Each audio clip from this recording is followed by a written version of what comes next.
যারা ধনুরাশি জাতক জাতিকা রয়েছেন আপনাদের কেমন কাটবে আগস্ট মাস সেই ব্যাপারে বলবো, আসুন জেনে নিই। এই মাসে ধনুরাশি জাতকদের জন্য সময়টা মিশ্র প্রভাবের হতে পারে। একদিকে কর্মক্ষেত্রে নতুন সুযোগ আসবে, অন্যদিকে কিছু ব্যক্তিগত সমস্যা মাথাচাড়া দিতে পারে। ধৈর্য ও কৌশলে চললে পরিস্থিতি আপনার পক্ষে থাকবে।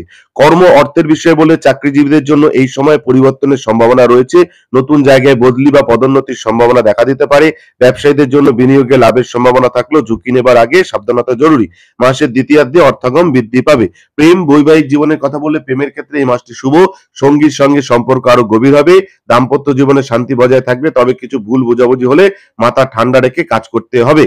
পারিবারিক জীবনের কথা বলে পরিবারের কোনো সদস্যদের স্বাস্থ্য নিয়ে উদ্বেগ তৈরি হতে পারে, তবে পরিবারের সমর্থন এবং সহযোগিতা আপনার মানসিক শক্তি যোগাবে। ভ্রমণের যোগ আছে, যা পারিবারিক বন্ধনকে আরো মজবুত করবে। স্বাস্থ্যের বিষয় বললে মাসের প্রথম ভাগে স্বাস্থ্য ভালো থাকবে, তবে শেষের দিকে হঠাৎ সর্দি কাশি বা কাশি, পেটের সমস্যা দেখা দিতে পারে। অতিরিক্ত কাজের চাপ ও ঘুমের অভাব থেকে দূরে থাকুন। শুভ তারিখ হচ্ছে 3, 9, 12, 21, 27।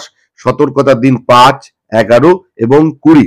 আপনাদের জন্য রেমেডি হচ্ছে প্রতি বৃহস্পতিবার গরিবকে হলুদ বা চানার ডাল প্রদান করুন। গায়ে হলুদ বা কেশর মিশ্রিত জল ছিটিয়ে দিন ঘরের কোণে। এটা কিন্তু মাথায় রাখবেন, তাহলে খুব ভালো কাটবে এই মাস। ধন্যবাদ, ভালো থাকবেন। জয় শিব শম্ভু।